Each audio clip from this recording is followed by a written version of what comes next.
Good evening and welcome to this edition of Women's Atheists Unload on Skeptic Haven. I'm your host, Rion, and today I am joined by our favorite rabbi in the entire universe. And I say that because we like him more than Jesus, Rabbi Mike Harvey. And we're going to talk about the giants of Canaan. We know many of the patriarchs in the Bible came up against these formidable foes during the conquest. Moses, David, Joshua, just to name a few. Were there ogres standing over 10 feet tall in the land of Canaan? Did giants roam the land? Stick around and we'll find out. Push, push, push a button. Push a button, Wes. Maybe we won't push a button. Maybe we'll just look at my beautiful face.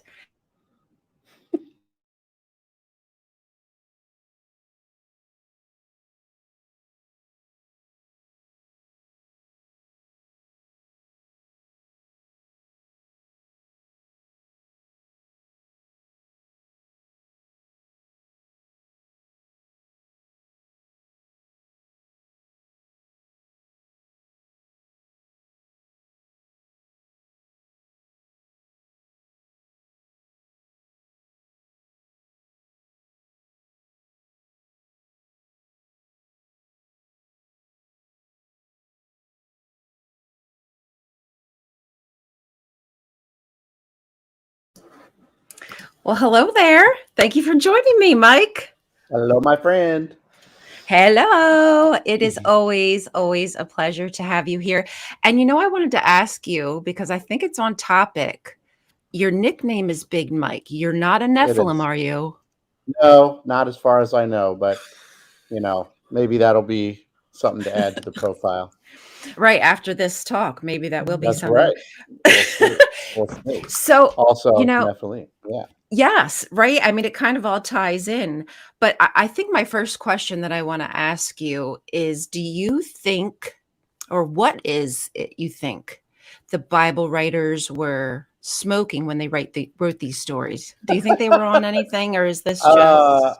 I mean, so whatever much. it is must have been good stuff. So I mean, here's the thing. It is possible that they were smoking something while they were sitting around the campfire and talking about these stories. But the truth is, they're these fantastical, amazing legends and mythology that I don't know. Like, I don't think you need any substance. You just dive into this stuff and you start freaking out about giants and divine beings and all kinds of crazy relationships that most people miss if they're reading the Bible. They just skip over it or they don't know what to do with it. But it's something to dive into. It's extremely drawing. It's almost as if it's like they were making a cocktail, I want to say, and they were taking all these different ingredients of different stories and ideas of completely different, like the Rephaim, the Nephilim, but putting them in this cocktail and then said, okay, throw it back and let's just see what comes out the other side. Let's just see what happens when we combine them all. And that's a biblical sort of strategy that was used quite often, is that they had these ancient Near Eastern legends, and then they had the stories that they wanted to tell, and they sort of smushed them together, and they were like, let's put it together and see what happens, changing the name of the hero to their heroes, changing the place to their place, changing things that would match their ideological overlay. And sometimes it works out, and sometimes it just looks ridiculous. And this is one of those times. Genesis 6 or Genesis, just looks absurd. And it's just not a good transition. It's never explained. So either the people who heard it or read it knew more than we know, or it's just bad writing, and both are equally possible. Yeah, I kind of wonder sometimes, because I struggled just personally trying to figure out exactly who the Rephaim were and who the Nephilim were. Were they exactly the same? Like, that took, and I don't even know that I still have an answer other than they were put together at some point, obviously, in Genesis, which is just a Right. fantastical book of stories, Yeah. really, conquests and whatnot. And I just walked away kind of feeling, okay, well, yeah, if you feel like, your God has chosen you and you're badass warriors and you've defeated all these people, well, you just want to make it sound good, and maybe all the details will come out in the washing somewhere. Like, you don't necessarily worry about all that, and then here we are going, now wait a minute, was he Right. 10 foot tall, was he 7 foot tall, what's exactly happening here? And again, I think it's important to look through it through the lens of that time, giving it its historical distance. That, 7 foot tall might be a recognizable literary trope to say he was really tall, or the author wanted to embellish to make David look better, and so he wasn't just this tall dude; he was a giant. Or the land was crazy awesome with these celestial half beings walking around. It was just this mystical place. It makes for a good story. It makes for a good, Right. a good read or a good listen to around the campfire. And I think hearing about giants, almost every culture has some sort of giants in their, or something, some sort of legends of bigger people or giants or Nephilim or whatever you want to call them. This just happens to be ours. This just happens to be, ancient Israelite or ancient Canaanite, Near Eastern legends of giants that roamed particular areas of the country. And what I found interesting is, like you mentioned, like speaking and around the campfire and telling these lore or whatnot, is they really finding out that they are shades of the dead. They are ghosts of the past. So it's interesting. They really are sitting around telling these ghost. I mean, that still translates. They're stories about the people who have passed on, but they've, for whatever reason, are legendary enough. They want to keep them in these traditional tales they tell. And of course, Yeah, we know they that. sound good on the other side. They sound really good That's on the right. other side.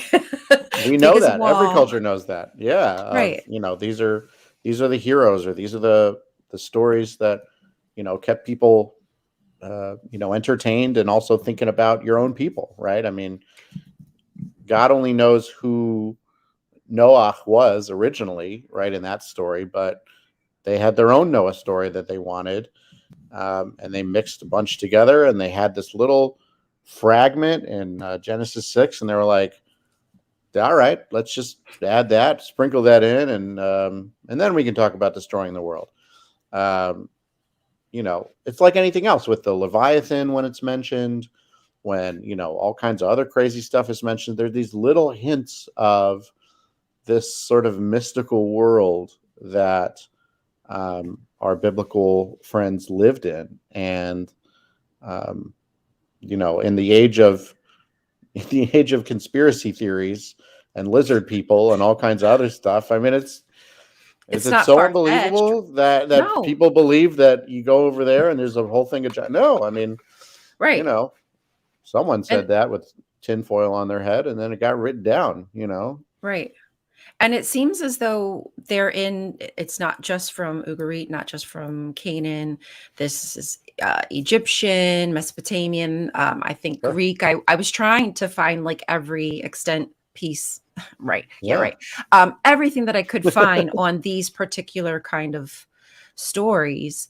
And it seems pretty well traveled throughout, and it makes sense in that area that these kind of tales would travel through trade, through war, whatever. It was a very busy, I guess I would say, place, traveling to Egypt, through here and there to Mesopotamia. So of course these stories Right. would transform time. And then here we are today, like you said, still kind of continuing these weird conspiratorial Yeah.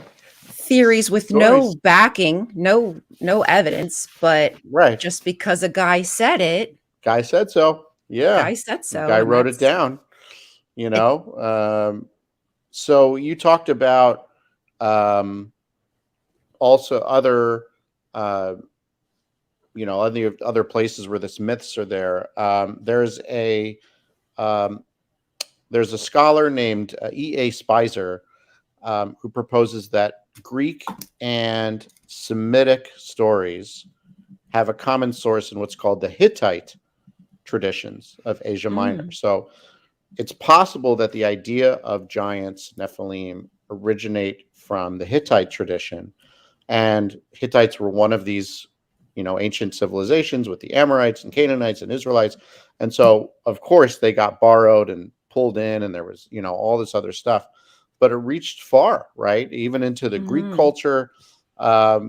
It's very interesting that this little tribe of people who no one knows of anymore left its mark on Israelite culture or Canaanite culture or Ugaritic or whatever it is.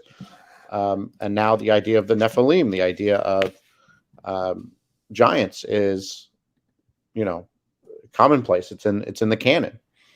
Right. Like, it was pretty, I guess, kind of prolific, just how these ideas, I don't know, however they seem to manifest themselves. I think that people don't always understand, well, at least I didn't at the time of hearing these stories, understand the importance of them. And now that's why I feel like I really want to understand, like I want to get into their head. I want to see the context. I want to know, well, why? Okay, so why are you telling me about these guys? Right. Why are you mentioning these here? You're calling them heroes, but they are bad guys. Like, what exactly is happening here? Because it doesn't really make much sense, but maybe the guys at the campfire know more than we do here today. Right. I mean, if we're looking at Genesis 6, 1 through 4, it doesn't belong. First of all, let's just put it there. It doesn't belong. But in 4 verses, it says a lot, right? It says a lot of weird stuff, right? You're talking about at the end where it says, these are the heroes of yore, the men of renown. Like, okay, good to know.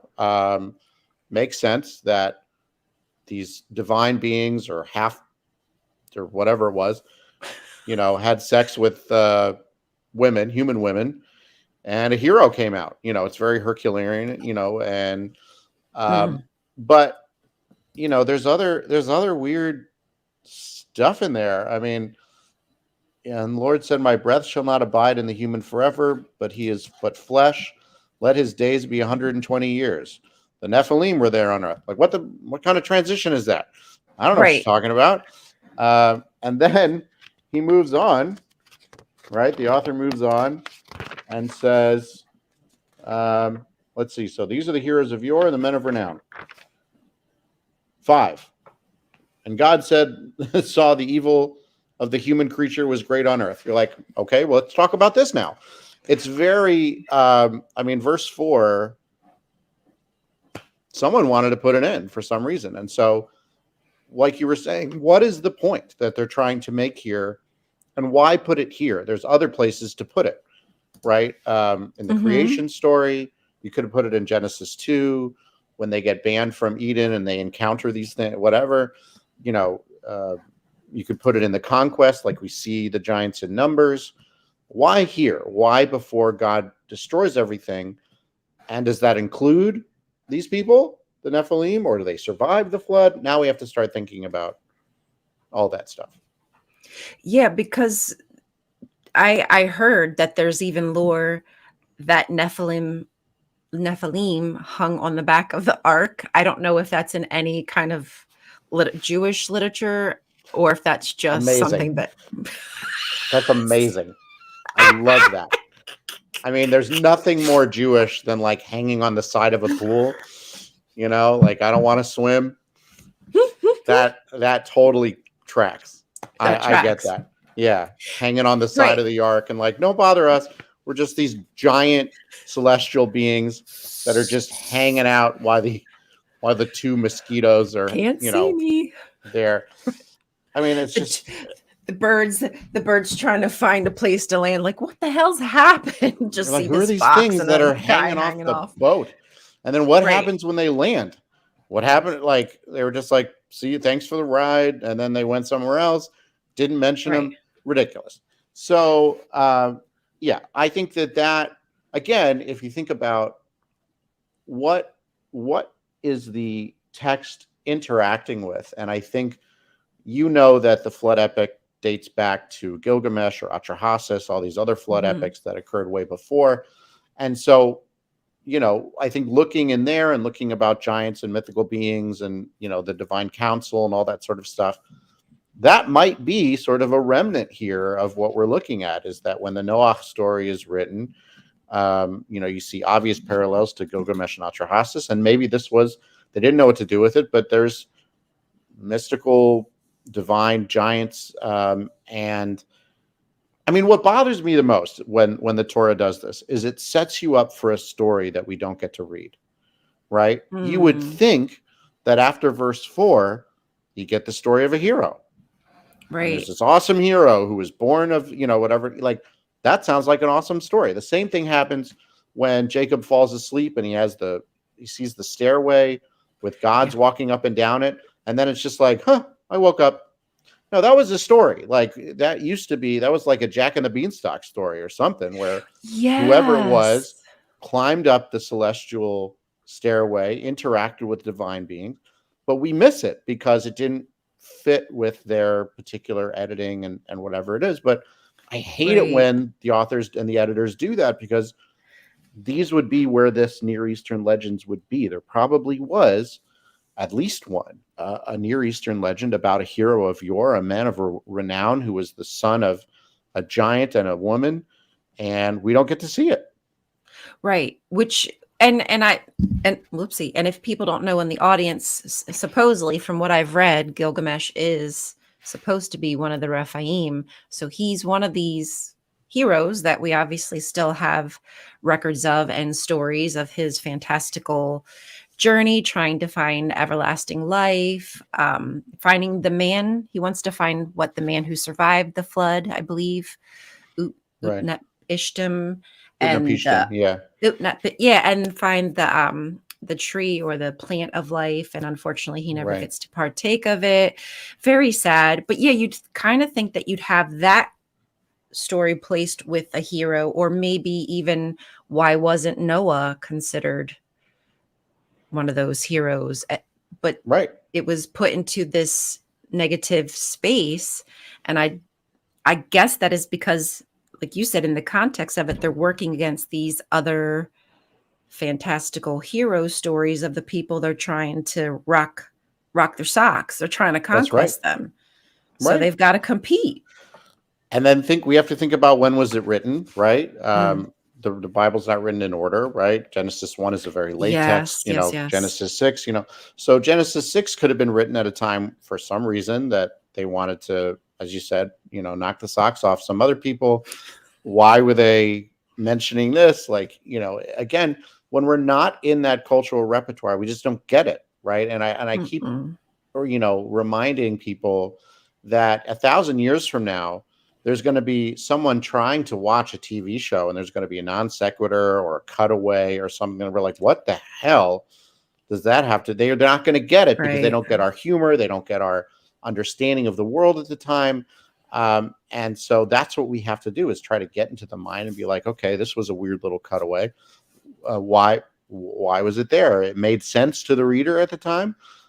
They knew something that we don't know, but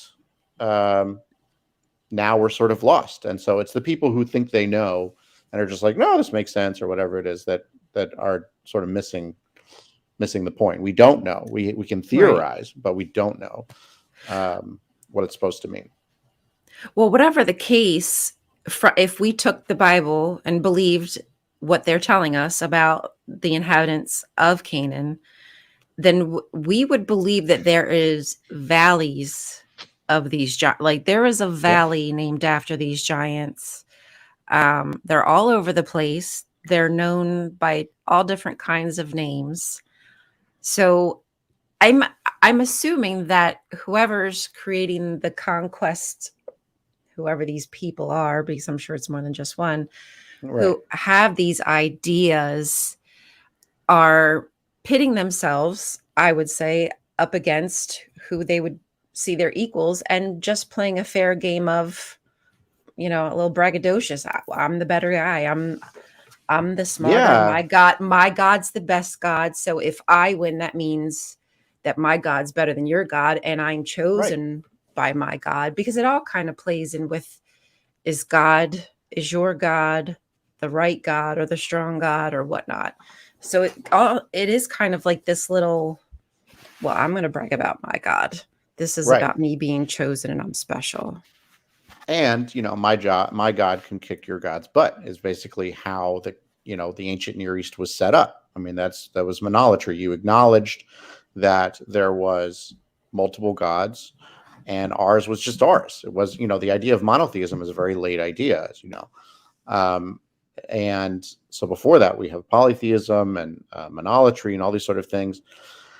And yeah, I mean, first thing I think is important to remember is that the whole idea of the conquest is completely fiction, right? That's not how, the Israelites moved into Canaan. Archaeological evidence suggests that it was very slow adaptation, like anything else, like immigration, and you get to know, and all of a sudden, here we are, right? There was no giant battles and, scouts looking over and seeing, giants and being scared. So if that's the point, right? If that's the truth there, then what are the authors trying to accomplish by making and embellishing this conquest story? It's not that they went and conquered everything. It's not like, David was a thug, right? David went to a city and said, "Nice city you got here. Shame if something were happened to it. Maybe you need protection." And then all of a sudden it's his, right? He was a jerk, but if you're writing about him later, they're like, yeah, but he slingshotted a giant in the face and no one else has done that. So let's, it's pretty cool. Like, you get those, it's cool. It's like, he's a cool guy, and, he was probably bisexual. He had affairs and all this other stuff. Oh, right. With Jonathan, right? Oh, yeah. Oh, they were super I love gay that for each other. story. I love that story. Yeah. I'm down. So, I think, the story of the scouts, for instance, in Numbers, right, where they're looking over, like, what is that supposed to teach? Well, it's supposed to teach, you can take that story and be like, look, these particular tribes didn't want to come. Then maybe they were in a fight with that tribe at the time. Maybe they didn't like those people and they're writing about it. But the idea of cowardice, right, that whether they saw the giants is sort of questioned in general, right? It's sort of like, did they really even see that, or did they just come back and say that? It's a sort of polemic against those particular characters, which represent particular tribes, particular people later. So, and that's a great excuse for why, certain tribes were not in the area. Well, they didn't want to come. They were scared there were giants. They were idiots.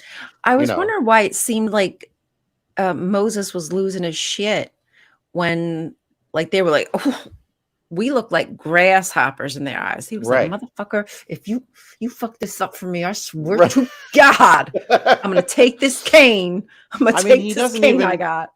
He doesn't even believe them, really. He's just sort of like, what are you talking about? Like, Right. That's not, like, that doesn't go with the conquer story that we're trying to go with. So, we're going to win, basically, is what he's saying. And so, like, whatever's out there, we're going to take over and it'll be great.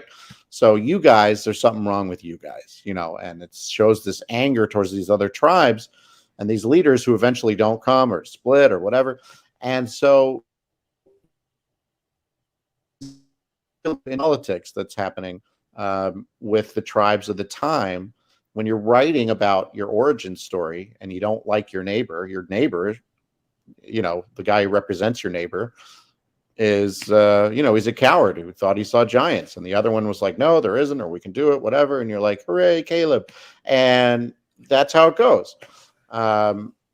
So I think, you have to see, just like when you're reading the Joseph story, right, with each one of those brothers, how they act, right? If it's Reuben or Judah, right? Remember, those are the names of tribes. And so they are saying, like, well, wait a second.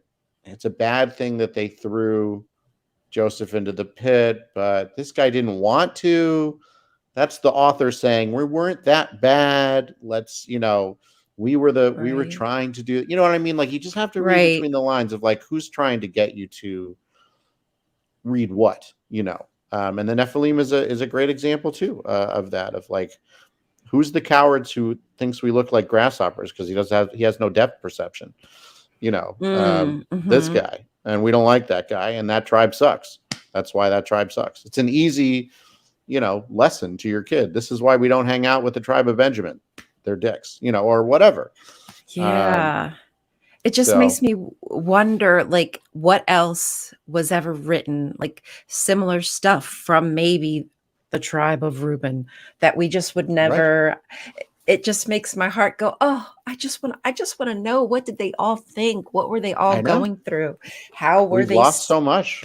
Mm, We miss so much. And the right. people who say that, like, the Bible's the only thing you need to read, like, what are you talking about? Like, we get like this. Oh, right on.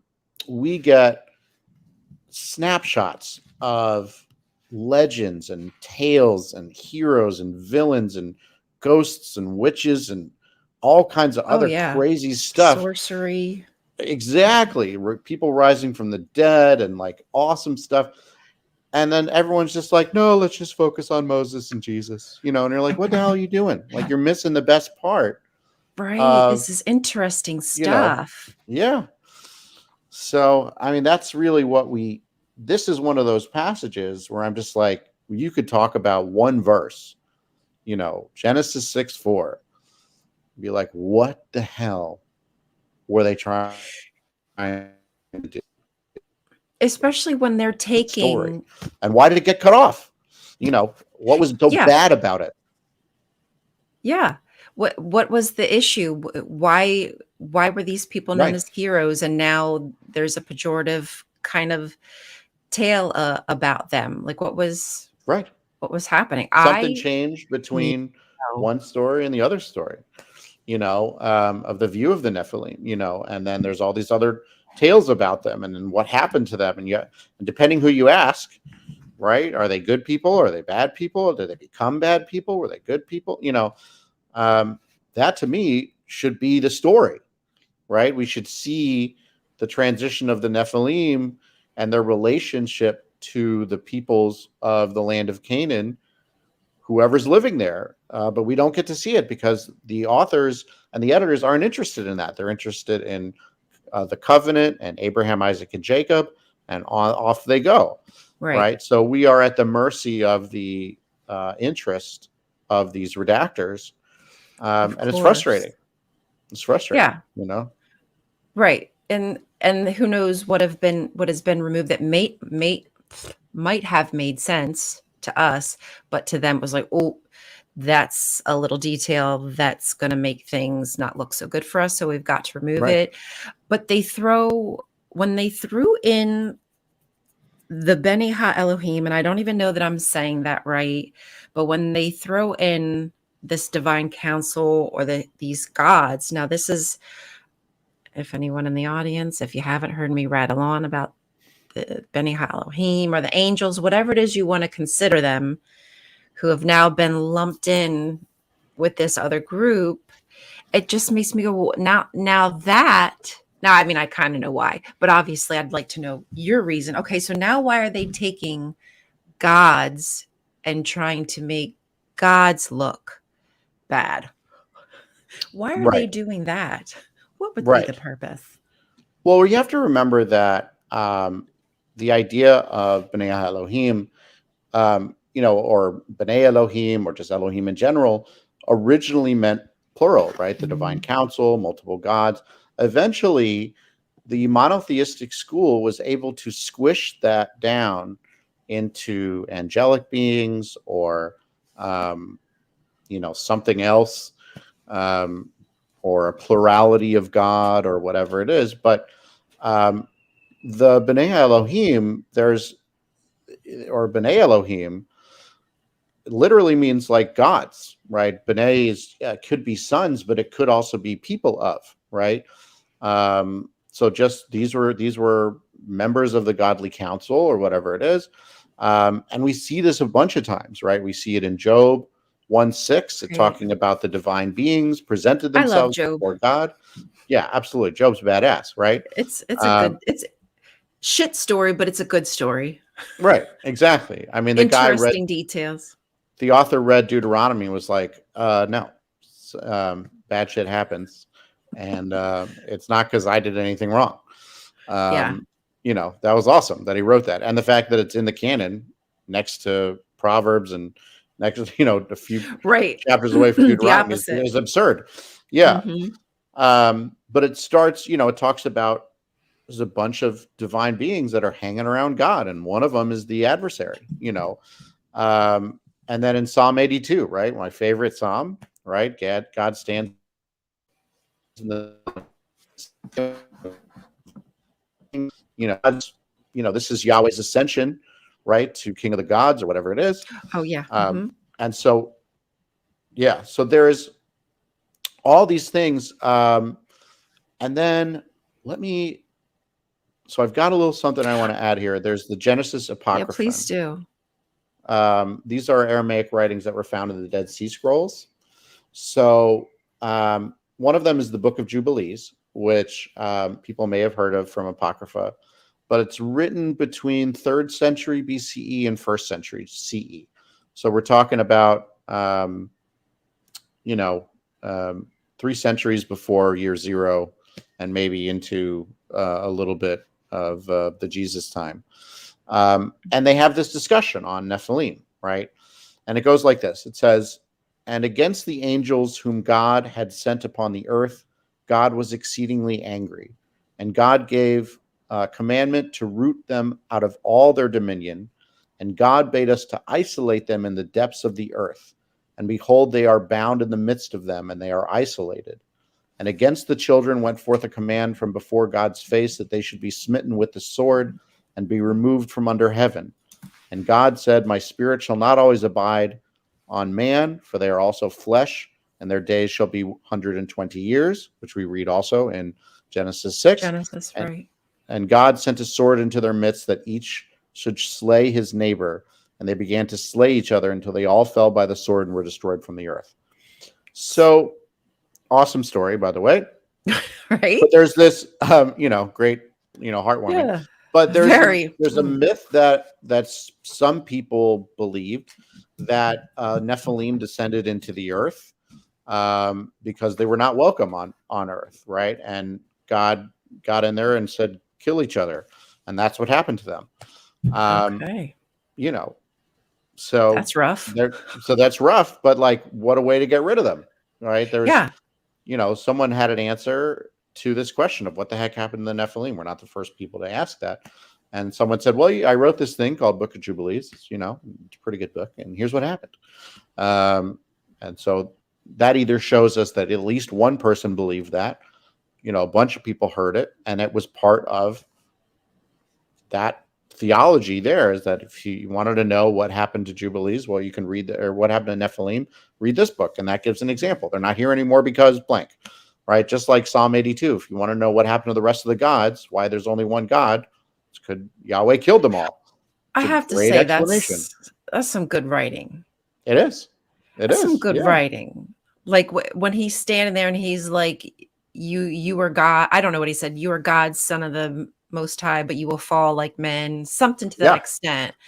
I mean, that just even saying that kind of gives me chills, even though I don't believe it. Like, I could imagine if I had a God who, in my opinion, just kind of castrated the rest of them, I'd be like, yeah, you were gods. It's badass, right?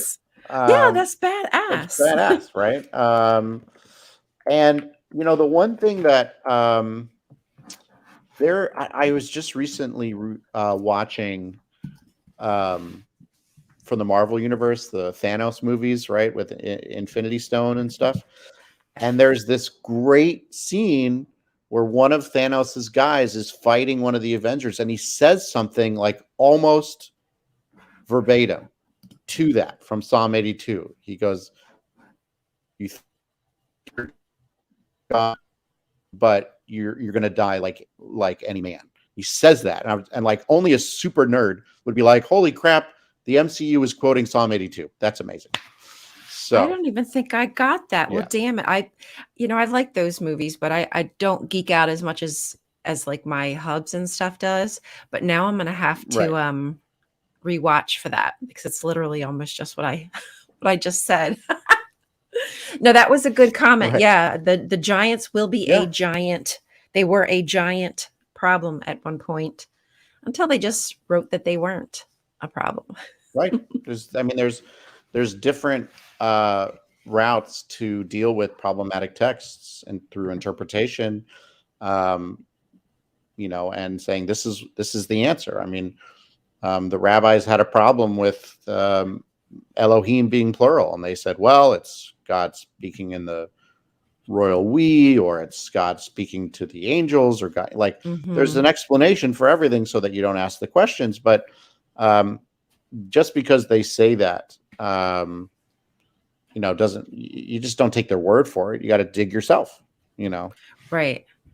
And the Bene Ha Elohim, I don't know exactly, or Bene Elohim, because it's not always Bene Ha Elohim, but Right, that's in the Bible specifically, I believe, like, is it like 10-ish something times that phrase? And I know it's in Psalms, it's in like you said, in Genesis, obviously, Job, and I'm right, not sure where else. But if you all ever want to like see some of those interesting characteristics of taking the gods and trying to numb them down into this one kind of conglomerate, well, if you have a good translation of the Bible, I suppose, but you really should look up the Bene Elohim and just read the scriptures around it. And I think you'll find it fascinating. I know that I certainly do. mhm. Um, seeing how it's basically acknowledged, like, yeah, they existed, but we're going to get rid of it and bring it down to what makes sense for us for monolatry. Right, But and even writing it for me just is like an acknowledgement that it did in some people's minds exist. right, absolutely, 100%. And um, there is a verse in Torah which is talking about how the people were to be divided out, and they're divided out by Bnei Elohim, by the number, meaning the which God it is. So the nations of the world, according to the Torah, even later in that aspect, is that your people's God live over there, and your people's God live over there, and we live with them.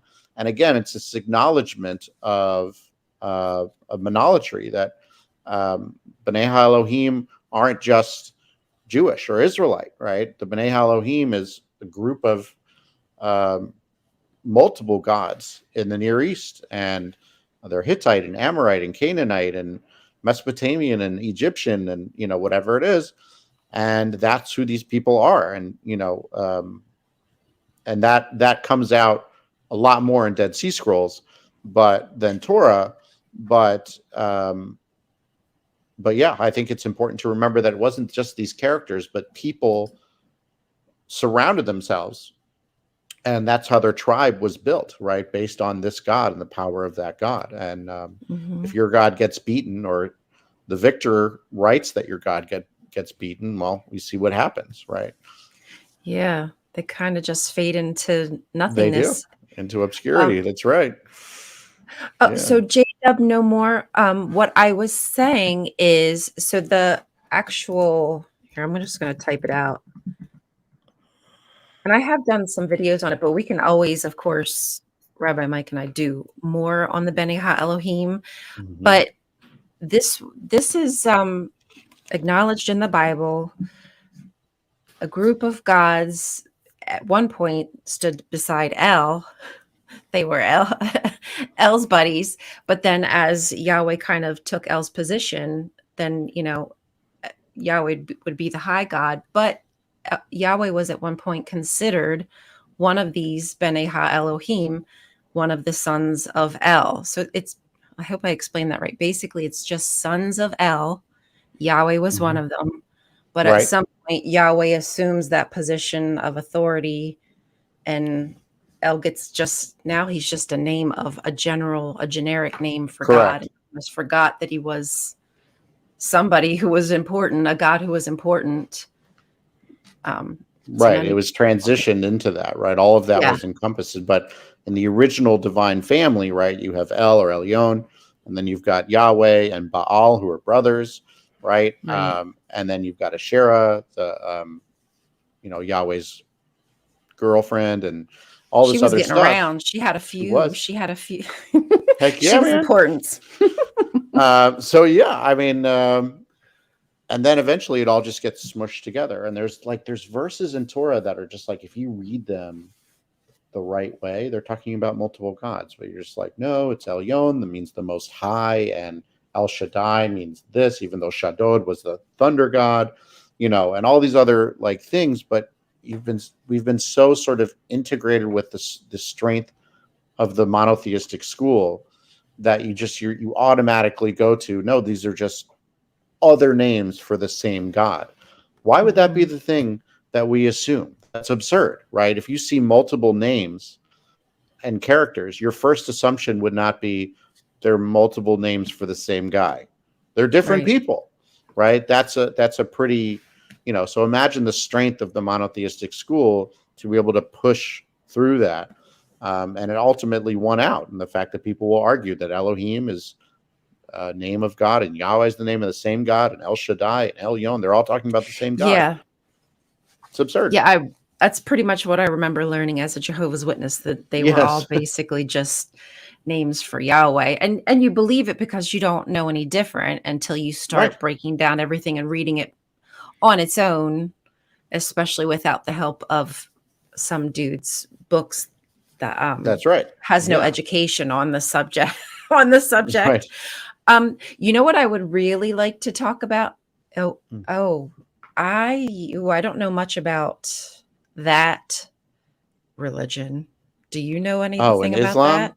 Yeah. No, that's a much later ideas, and the 99 names of Allah are actually surrounded by Allah. That's a much later tradition, far after monotheism already set sail. So no, I wouldn't compare those. A lot of these gods have nicknames. I mean, that's not necessarily what they would have called it back then, but sometimes it's just easier just to say it's a nickname. What I would love to talk about, since you said you had it with you, is you mentioned something about how do I say this? Connections between a divine person and a human person. How would they have how do I put this so I don't get kicked off of you YouTube? Are speaking of celestial terrestrial intermarriage. Whew. Yes, and all the fun that comes with it, because we often wonder how, because are the orifices all the same? Like, you just wonder, do all the components work together? Well, I think, okay, maybe it's just me that wonders that, Mike. No, I mean, I think the Greeks sort of took care of that for us, right? In Metamorphoses, how does the plumbing work? Right? Exactly. How does the plumbing work? And then, like, what happens? It's like Superman having sex with Lois Lane. Like, that's not going to end well. It's just like blow the back of exactly. Brain. Exactly. A godly, whatever. Anyway, better pull out. Yep, exactly. But even still, like, imagine the force, right? The power of those things, No onanism. You might get in trouble by God, so you can't pull out. Right. But you might kill somebody. Right. You might kill somebody. What a horrible choice. Kill yourself or somebody else. Right. Exactly. Well, I know where the gods chose, I think. Yeah, sheesh. But I think the Greeks took care of that, right? Because Zeus would always have to transform into something and like to impregnate someone and then come back and be like, no big deal. Good point. So I think they sort of had the same question. Greeks were, they were all up in that stuff. So they were just like, well, how'd the plumbing work? We're like, well, dirty little Zeus, birdies, weren't they? Right. And I think there is a story I love it. There is a story in Metamorphoses about a woman telling Zeus, I want you to come at COME. Come to me Oh. as you are. Let's just calm As you down. are. Yeah. As you are for real. And he's like, no, that's a bad idea. And she's like, no, I really want to. And it was like lightning. And it like killed her. Like that Oh, literally was a shit. Greek myth. Oh, I Which love is that. I'm gonna why, have to look that you up. know, Metamorphoses, you said? Metamorphoses. Yeah, there's a which is a great collection of Greek mythology. But yeah, there's this story about a woman says, no, come to me as you are. And Zeus is like, I don't think that's a good idea. And she goes, no, I want you to do that. And he's like, all right.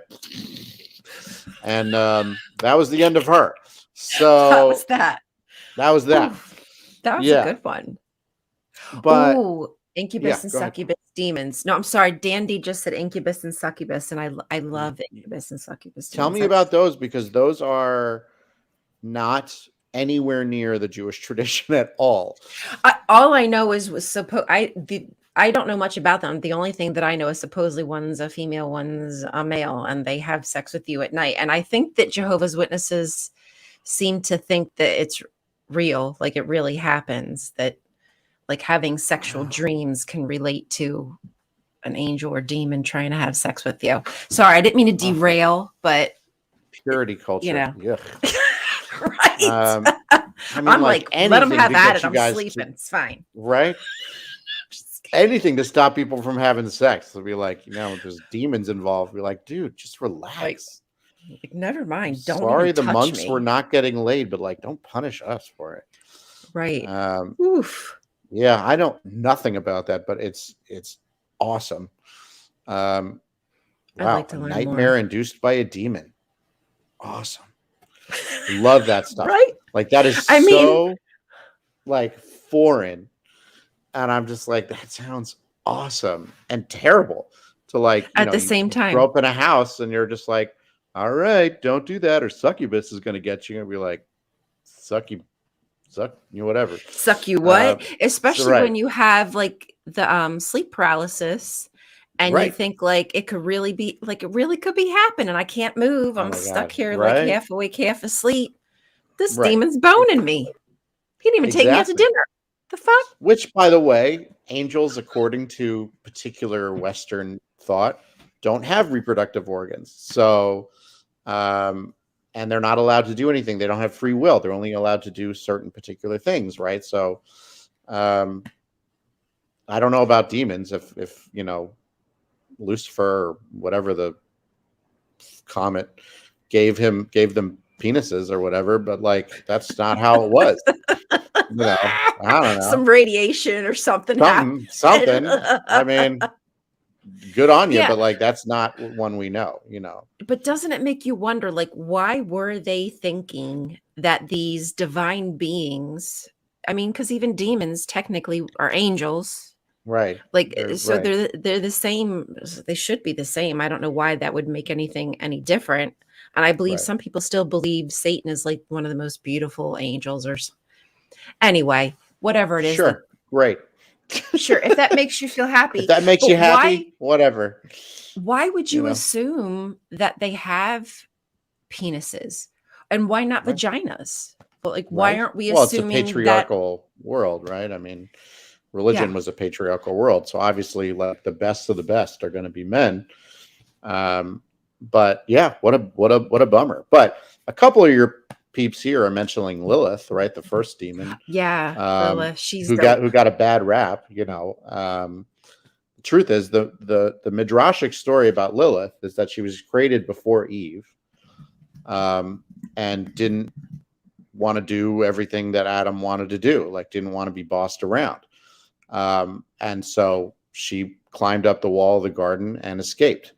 So God creates Eve out of the rib to say, here's someone who's going to be a little bit more submissive and listen to you. And this is how men view women and who are writing Genesis, right? Is that not only is Lilith, a free-minded, strong-willed woman, but she's eventually a demon, because that's how bad that is. And Eve is like, I mean, to be fair, Eve gets them kicked out of the garden, but Before that happens, she's this very like obedient, submissive something, that at least that's what the Midrash talks about. And then they went crazy with calling Lilith a demon, but she gets a bad rap. I mean, she didn't want to be bossed around. That's Controlled. it. Exactly. And I love that her story, I believe, if I'm correct, comes from the first Genesis creation story, which is Genesis 1 with the Elohim and the we and the they. And that's where supposedly her idea came from, that she was one of the first created. And then here comes Eve, unfortunately. Right. And her position is made specifically like for Adam to be Correct. like his helper, his mate, like not on her own, kind of like Lilith was her own individual, but Eve was just made to be her husband's partner. Man was lonely when the woman did not want to hang out with her. And I have some advice. Go jerk off. But not by that tree. The other trees are fine. But don't do it by that tree. Please. Have some decorum, I guess. Exactly. A little bit of control, okay? But yeah, I mean that's where you get that stuff. These crazy creatures that originally have origin stories and then have been completely changed and blown out of proportion. The fact that Lilith transitioned from a creation of a woman to a demon shows just exactly how far that can just go. And the Nephilim, right? Were they good? Were they bad? And now they're according to Jubilees, they were buried in the ground and stabbed. And whoever's got the pen is writing, what happens to these mythical beings. But the truth is, they had to do something with them because they were part of that culture. You can't just ignore them. It didn't work that way. I wanted to ask you, and I guess we kind of did talk about this a little bit. You touched on it, but do you feel as if the Nephilim, I want to say it the right way and not the Nephilim. Do you feel as if they were kind of like the Titans for the like the Canaanites in some sort of way? Because they're the half god, half human. Right. Heroes. Figures of the land, whatever. What we read about is that this is, that idea has sort of always been around. There's plenty of legends. I mean, if you look back at any Near Eastern time, right? If you're talking about giants or something, there's always inevitably a story about them having sex with a human. Thank God. They're always. I mean, it's trackable. And, it's pagan mythology. It's, there's demigods, there's celestial beings and intermarrying. But, I think they were, well, I mean, there's a couple theories, right? I mean, one is this was just a legend that people knew and wanted to include it, and they'd never really seen anything. They also, the idea that there were peoples who were bigger and they got, the rumors about them were that they became huge and the origins of where these things come from could be ex nihilo, from nothing, that, or someone saw like a really tall Germanic dude and was like, that's not in my town. And all of a sudden legends grow that way. But yeah, I think they were probably, from what we can tell from this one verse, heroic, strong, powerful, to be a child of one of them was like a big deal. Like, you were known by other people. That's right. And so, you're bragging about your kid and be like, actually, my wife got busy with a, Titan-sized whatever, and so my kid's going to be awesome. There's a joke about Jewish people being short in there somewhere, and so when you find a tall goyim, and you're just like, my kid can play basketball, there's something like that, Well, I was doing just because you mentioned it, so it kind of fits perfectly. But yes, Goliath is a Nephilim, but Right. from what I read, that they damn, I wish I knew the guy's name, the archaeologist who kind of came up with the whole thing, but he figured out what 4 cubits in a span was. I guess Mm. because they found the ancient city of Gath, or at least they Ah, believe it to be Gath, and they measured the wall, the city wall, and the guy's standing on the city wall, and it's 4 cubits in a span. So basically, Goliath was just a monumental size guy. Like that dude's the size of a wall. So right. it probably was like this little quip saying thing in its time. I mean, Right. maybe not. This could all just be conjecture, but it sounds very interesting that a legendary guy built like a brick shit house, kind of like Yeah, today. I get exactly. called that. I get told I Yeah. was built like a brick shit house. I do Right. all the time. I don't know why. I think you're right. I think that, you can, we should always pay attention to how things are written, right? And what is the literary trope, the idiomatic expression, right? We need to stop taking things so literally. I mean, saying someone's as tall as a wall, if you were to say that today to someone, be like, oh, I met this guy who's as tall as a wall. Your first instinct wouldn't be like, well, how many cubits is that? Is he really Right. as tall? Which Whose wall? wall? The Great Like, Wall? I think you're lying. He can't be that The tall. And you're like, Mexican what Wall? is what is the matter with you? Like, I'm saying he's tall. Right. You know, but that's our challenge with the idiomatic expressions and literary tropes, right? I mean, I always say this, right, is that 1,000 years from now, someone is going to read something that says "cat got your tongue," and they're going to be like, "What kind of horrible Right. The place hell's is that? this where cats rip out the tongues of humans?" And if we were to, we were like, "What are you talking about, man? It's just an expression." Right. But that's when people go literalism on the Bible. That's exactly what they're doing, and they're missing these great expressions and these great, like, yeah, I'm sure Goliath Hmm. was tall. And the puns and the Right, exactly. Like, you're yeah. missing out, man. Yes, Yeah. Goliath was tall. That's the point. He was tall. And whoever's telling this story, someone asked, how tall is he? And he's like, fine, I'll tell you the fucking cubits. Whatever I think is tall. But like, that's, Sheesh. Okay. like, who asks that question? I'm just, Right. eat your marshmallows. He was tall. And that's where we get this stuff is, it was these expressions, Hmm. we look like grasshoppers. Certainly there's a literalist out there who says, well, they must have been in a position where they looked like actual no, that's it. Don't be an idiot. They look like Right. grasshoppers because they were small. Like you have to just, it doesn't take that much to break away from the literalism to it. Right. And I think the average, if I'm remembering correctly from what that study showed, the average height of the people in the land at the time were about 5'4". So if somebody Right, is 7'9", I mean right, that's towering over you. That's feet above your head. And absolutely, I would consider that a giant, right. to me. I It's got just cousins that are nowadays. 6'3". They're giants to me. Yeah, Um, it you depends. know, Yeah, exactly. It depends on your stature and obviously how you're in trying to perspective, portray right? perspective and putting the story into perspective. Um, I just noticed that we're hitting the hour mark. I want to make sure if anybody in the audience has any questions. I apologize if I didn't get to them. And I just saw J. Dubman where you said, "Is Goliath the last one?" I'm not sure. Was that Og? I really don't remember who the last Nephilim is supposed to be. I'm Um, trying to think of the stories.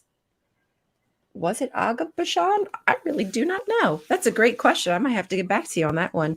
But if anybody else has any other questions, I promise we might be able to answer them. Oh, yeah, and Rabbi, if there's anything that you want to close up with, I'm sorry we didn't really kind of wrap this up very well. no, that's Um, okay. but this discussion I found very interesting, and I've learned some things that I want to look up for myself just so it helps kind of tie everything back together, the reasons for what they're doing, how they're doing it. I'm just trying to put myself in that position of the why, like why, what is the purpose Right. it's serving? And yeah, I think that's really all I wanted to say about that. No, I think Yes. that's beautiful. You know, I think that's what we're trying to do is figure out like what's the point of the story, right? Yeah, that guy said Shaq is 7'1". That guy's freaking huge, man. Right. So imagine so 7'9". And right, Shaq is huge to me. I'd be like, fuck, like that's a giant. Right, exactly. And especially if But I had to fight him and I was a kid, right. supposedly. Someone said, go fight him. And you're just like, and then go get some foreskins after that. heck yeah, man. That's what you need. That's what you need. Big time. I mean, a healthy little snack. Oh, God, I'm sorry. That's what they're roasting around that campfire. I know. Super sad. But no, I think, yeah, in general, right, when we're looking at stories like this, it's a fun activity to be able to say what was the story, what was the point, what was it based on, where does it come from, and the story that we're not, the question that we're not asking is, is it real? Who cares? There's no way to say it was or not. But we can talk about the history of it. We talk about where other people believed it, what might have been. That's the kind of biblical discussion that, bears fruit. Anyone who says, no, this is what happened, whatever, like you're missing the point of the whole Bible, man. So that's always my message. Yeah. And I think that makes a lot of sense. I think that if people truly want to have a better understanding of the Bible, the best thing I recommend to you is just reading it on your own. And I do recommend getting, if you can, a better copy of the Bible. I think that the NSRVUE or something like that, I think that's what it is, online is fairly good. I tend to use that one unless I know that something suspicious is going on, then I start to try to find like a Dead Sea Scroll or whatever else I can find to back it up. Do you have any suggestions? Would you suggest anything for like a specific Bible for anybody who wants to just? This one. That's okay. That's the Jewish Study Bible. That's not JPS. It is JPS Tanakh Jewish Study Bible. So okay, JPS. This is a full Bible, and inside you'll see all the notes and commentary, and it's all in English, but it's got it uses it understands the Hebrew, talks about all kinds of other stuff, and then it has in the back, I think it does. It's got like maps for you. It's got an index. It's got editing. It's got backgrounds and essays. Oh wow! All really I need important that stuff. Really, really important stuff there. And it's not. I mean, it's one book, right? So if you're really getting into a particular book, then you want to get one of these. You want to get the JPS commentary. Okay. Because this is just Genesis. So for that particular scripture, book, so verse by verse, right? You got the verse, and then you got all this commentary. So, oh wow. So and of course, there's 5 of them, and then there's other ones for the later books, things like that. But it can get kind of expensive. So, for people who just want to start strong with the Tanakh, I recommend this one. Yeah, JPS Jewish Study Bible. Awesome. Yeah, it's a favorite of mine. Yeah. So there you have it, y'all. If you want to learn some things on your own, which I suggest is just reading it on your own and digesting it, and stop putting all the other intentions from people who aren't even like, some of these ideas are like 3rd, 4th century, 15th century ideas. Right. And to me, it's kind of silly because I feel like, well, I can just interpret the Bible myself. Like, I don't know. Right. I mean, I'm not saying that I'm a scholar by any means, but I certainly know how to read, and I certainly know how to ask myself questions and determine if something makes sense or not. And half the time, these saints and fathers of the church and doctors of doctrine have something up their butt, and they have an agenda and are spewing out propaganda at the same time. And meanwhile, like writing lies, writing fake letters, writing stuff that we now know was like falsified documents just to try to push their narrative. So I don't Right. understand why we still have faith and trust these people, but we're still going by their ideas. It blows my mind, Yeah, really. just because you're taught that this is truth, right? Where it Hmm. was just some dude's opinion. You know, And I have that. I can do that myself. that's And right. I like the fact that I can ask you, and that to me is more, I can trust that more than some guy who I know hated me, who's going to Right. have a Exactly. biased opinion on everything he reads because he hates my guts, Right. you know? Exactly. Yeah. I mean, as long as you look into the historical aspect and find some, archaeological stuff, and you don't go crazy with just like, I can understand this. Like, I mean, what I always tell people is like, you don't read Shakespeare by yourself. You need a I teacher to couldn't. teach you what it means. I mean, imagine if someone did, right? And was just like, this is what I think Shakespeare meant. And you're like, who are you? Like, have you even studied the time period? Like, there are little bits that you can say, this is beautiful. I think this is great. It means something to me. But if you really want to go in depth, you need a teacher or teachers to be able to say, well, this was the time period and this is what they meant. The research that you do to reinforce your own sort of thoughts. Well, now that I know this, now I can do this, and I think this, and I can be wrong, I could be right, all that sort of stuff. That's a healthy way to study scripture. Yeah, I'm okay with being wrong because Yeah. I mean, it's really just not that big of a deal. I mean, there's plenty of times where I go into something researching it with a sure idea of what I'm going to find. And then I'm like, oh, no, girl, you're just Yeah. wrong. It wasn't That's there at right. all. It was nothing to do with it. And sometimes I feel defeated because I just did our research for nothing, but I learned something.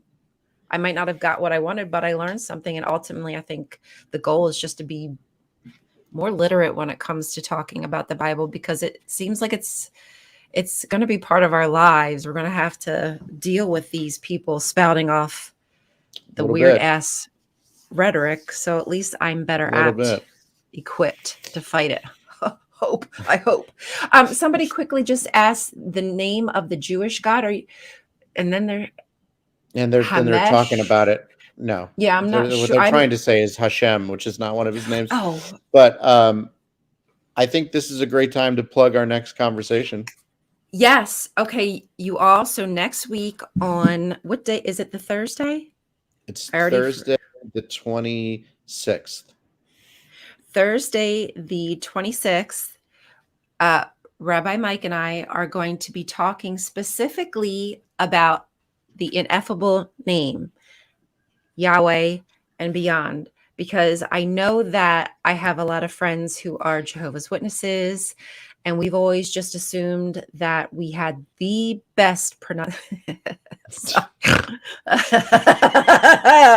the best pronunciation for Yahweh, which is Jehovah, because Mhm.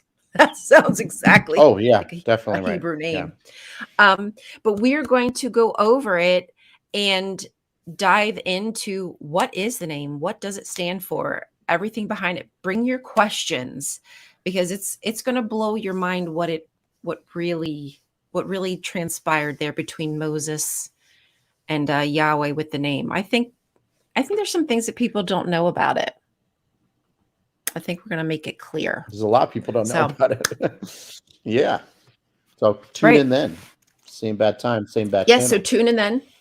Same bat time, same bat channel. Now, it might not be on Skeptic Haven. I haven't figured that out yet because I might just do it on my own, but we might do it here if we can. If not, but we're doing it on my channel since it was a Okay. spur of the moment thing. But either way, if you have my channel followed and Skeptic Haven, all your bases are going to be covered. Rabbi Mike, can you please plug all of your all of your stuff, the wonderful, smart things that you do, because we really Oh, appreciate you taking your time and educating us thank you. and having these fun Um, conversations. Thank you. Yes. If you go to rabbimichaelharvey.com, you can see a bunch of stuff that I do. I wrote a book that's very, very helpful called Let's Talk, A Rabbi Speaks to Christians. Oh, you have it. Actually, I think that's one of the B'nai Ha-Elohim pages I had There taken you go. notes. Yep. So that's my Telling you, book. I pull it out all the time. That's right. It's a good little handbook. There's paperback, Kindle, and audiobook, so it's representative and able to be read. There's my YouTube channel, which is on there. There's my Twitter, which is on there. I'm on Instagram as well, Rabbi Michael Harvey. I'm pretty easy to find, for better or for worse, online. Yeah, I piss some people off sometimes, and you'll be able to find me about that. But yeah, come and learn and learn with us, and always ask questions, and I'm always happy to answer them. Yes. Thank you. I appreciate everybody in the audience, your questions, staying here and listening to us talk about B'nai Ha-Elohim, Nephilim, Rephaim, whatever the hell these divine beings are, trying to make it a little more clear. And I do hope that you join us next week for our Yahweh discussion. Please make sure you get Rabbi Mike's book. Follow him on his socials. You know where to find me, right here, and also here on Skeptic Haven, on TikTok, A Sandwich. You can find me there, or Tax the Churches, either way. I love you all. Thank you, Rabbi Mike. You're amazing. And I'm going to see you next week, man. I can't wait. Always a blast. Whoop. Thank you. Good night, y'all. I don't ever slow up,